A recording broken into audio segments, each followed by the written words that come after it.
Srivastava Republic journalist के तरफ से आज ग्राम पंचायत राज दक्षिणी नोनिया में बरेव टोला में उपस्थित हूँ और मैं आज आप लोगों को एक ऐसे प्रत्याशी से रूबरू कराने वाला हूँ जो इस पंचायत के लिए पंचायत समिति का चुनाव लड़ रहे हैं। और कहा जाता है कि भ्रष्टाचार की जड़ ग्राम पंचायत चुनाव से ही शुरू होती है। ऐसे में लोगों को ऐसे प्रत्याशी को चुनना चाहिए जो भ्रष्टाचार से परे हो और भ्रष्टाचार को दूर करना चाहते हो। आइए एक परिचय लेते हैं इस प्रत्याशी से कि ये किस उद्देश्य से लड़ना चाह रहे हैं चुनाव या किस पद के लिए लड़ रहे हैं। तो सबसे पहले हम जानना चाहेंगे कि आपका शुभ नाम क्या हुआ? पन्नालाल प्रसाद। इनका शुभ नाम पन्नालाल प्रसाद है। आप किस वार्ड से हैं? वार्ड नंबर 3 से है। ग्राम पंचायत राज दक्षिणी नोनिया के वार्ड नंबर 3 से ये है पन्नालाल प्रसाद जी। आप किस पद के लिए चुनाव लड़ रहे हैं? पंचायत समिति के पद के लिए चुनाव लड़ रहे हैं। पंचायत समिति पद के लिए उम्मीदवार है। काफी लोगों की उम्मीदें इन पर जुड़ी होंगी या इनको भी जनता पर उम्मीदें होंगी कि जनता इन्हें अपना प्रतिनिधित्व करने का मौका देगी। तो आइए इनसे हम बातचीत करते हैं पंचायत चुनाव को लेकर कि ये आखिर पंचायत चुनाव में क्यों आए। तो आप बताइए कि आप पंचायत चुनाव में भाग क्यों ले रहे हैं? आपका क्या उद्देश्य है? पंचायत चुनाव में भाग इसलिए ले रहे हैं कि पहले से मेरा कार्यकलाप जो था पंचायत के प्रति सोशल वर्क मेरा था।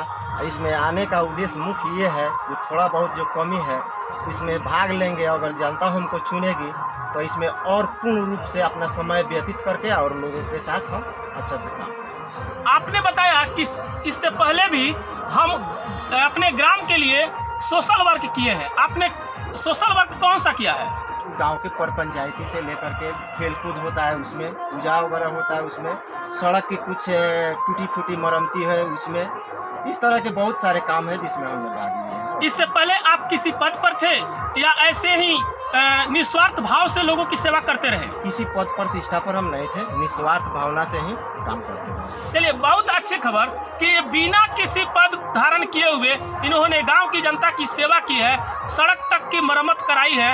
ऐसे में गांव की जनता इनके प्रति अपनी क्या रुझान देती है, आइए एक बार इनसे गांव की जनता के प्रति इनका जो एजेंडा है, इनका जो काम है, ये इनका जो अनुभव है, इसको हम लोग जानते हैं। तो क्या आप अगर पंचायत समिति के चुनाव जीतते हैं, जनता आपको मत देती है, तो आप पंचायत के लिए सबसे पहला अपना एजेंडा क्या रखे हुए हैं? सबसे पहला एजेंडा है जो गांव में जो भ्रष्टाचार है, जैसे दलाली की प्रथा है, इस तरह की बहुत तरह है जो कमियां हैं, उसको हम चाहेंगे जो इसको दूर करें। अपने स्तर से जितना हो सके आगे जो विभागीय हम लोगों का जो प्रखंड स्तर पर हो, जिला स्तर पर हो, जिस तरह के इसके पदाधिकारी लोग होंगे उनसे जो सहयोग मिलेगा उससे संतुष्ट होकर के हम चाहेंगे जो इससे मुक्ति दिलाए। इसमें हमारी ज़्यादा सहभागिता रहे। आपको क्या लगता है कि ग्राम पंचायत राज दक्षिण नोनिया की जनता आपको पंचायत समिति पद के लिए चयन करेगी? हमको तो विश्वास है, घमंड के साथ तो नहीं कह रहा हूँ, लेकिन हमको विश्वास और उम्मीद है जो हम ही को लोग यहाँ की जनता हमको पंचायत समिति का चयन करे। चलिए, आपने कहा कि हम ही को यहाँ की जनता पंचायत समिति के लिए चयन करेंगी। क्या हम जान सकते हैं कि आपकी जो है एजुकेशन क्या है, शिक्षा क्या है? क्योंकि आए दिन देखा जा रहा है कि कुछ ऐसे नेता लोग हैं, बड़े स्तर पर भी कुछ ऐसे नेता हैं जो कम पढ़े लिखे हैं, उनको लोग चुन देता है, लोग MP MLA विधायक मंत्री तक बन जाते हैं और उनका एजुकेशन स्तर बहुत निम्न रहता है। आपका एजुकेशन क्या है? मेरा एजुकेशन ग्रेजुएशन है। आप ग्रेजुएट हैं। बहुत अच्छी खबर कि एक ग्रेजुएट पर्सन ग्राम पंचायत चुनाव में पंचायत समिति पद के लिए चुनाव लड़ रहे हैं। ऐसे में हम इनसे जानेंगे कि आगे पंचायत समिति के चुनाव में यदि ये पंचायत समिति पद के लिए नियुक्त होते हैं तो ये अपना शिक्षा के प्रति क्या सुझाव देंगे। देखा जा रहा है कि पंचायत में जो स्कूल है, शिक्षक लोग समय पर नहीं आ रहे हैं, स्कूल की दुर्दशा बिगड़ती जा रही है। तो शिक्षा के प्रति इनका क्या ख्याल है, क्योंकि ये एक शिक्षित युवा है, शिक्षित प्रतिनिधि है। हम चाहेंगे जो विद्यालय में जितने भी शिक्षक हैं समय पर आवें, बच्चों के प्रति उनकी जो श्रद्धा है, माने उनकी जो जिम्मेवारी है, जिम्मेवारी अपना पूर्ण रूप से व्यतीत करें, निभाएं और बच्चों को शिक्षित करें। इसमें हमारी पूर्ण सहभागिता रहेगी। 2, 4, 5 पॉइंट आप बताएंगे जो पंचायत चुनाव जीतने के बाद उस पर तुरंत आप काम करेंगे। जैसे रोड है, रोड में यथासंभव जितना हम लोगों की कोशिश जो सरकार की तरफ से मिलेगी उसको हम धरातल पर मुहैया कराएंगे।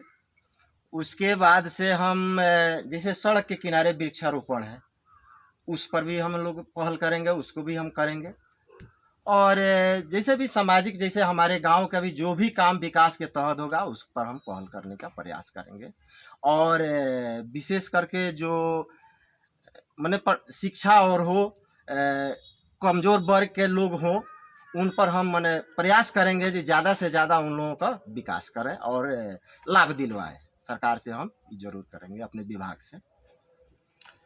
चलिए, पंचायत चुनाव में लोग ग्रामीण जनता को विभिन्न तरह की झांसा देते हैं कि आप मुझे वोट दीजिए, मैं आपको ये काम आपका पूरा कर दूंगा, आप मुझे वोट दीजिए, आपका मैं वृद्धा पेंशन दिलवा दूंगा, आप मुझे वोट दीजिए, आपका मैं इंदिरा आवास मुहैया करा दूंगा। ऐसे आप कितने तरह के झांसा लोगों को दे रहे हैं? ऐसे तो किसी प्रकार का हम कोई झांसा किसी को प्रलोभन नहीं दे रहे हैं। ऐसे मेरा सोच है जो हमको सब कुछ उपलब्ध है, हम आश्वासन, झूठी आश्वासन भी नहीं देना चाहते हैं। हमको बस पद मिलेगी, उस समय हम क्या करेंगे जनता के हाथ में है। अगर हमको एक बार मौका मिलता है, अगर गलत हम काम करेंगे तो फिर उस जनता के अधिकार है जो फिर हमको पुनर्जगह पर भेज देगी। लेकिन हमारा सोच है जो इस तरह का कोई काम हम नहीं करेंगे जिस पर हमारा कोई दाग हमारे इस पर लगे कार्यकलाप।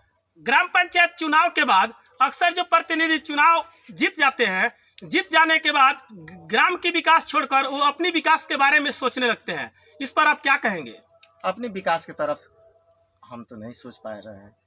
पहले से मैं विकसित हूँ, जितना में हूँ उतना में संतुष्ट हूँ।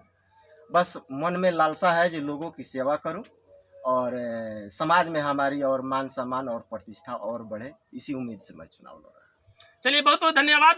अभी आप देख रहे थे ग्राम पंचायत राज दक्षिण लोनिया के एक कर्मठ, जुझारू और शिक्षित उम्मीदवार श्री पन्नालाल प्रसाद जी को, जो अपनी भावनाओं को प्रकट किया आपके सामने कि ये किस उद्देश्य से चुनाव लड़ रहे हैं और इनका चुनाव जीतने के बाद इनका काम क्या हो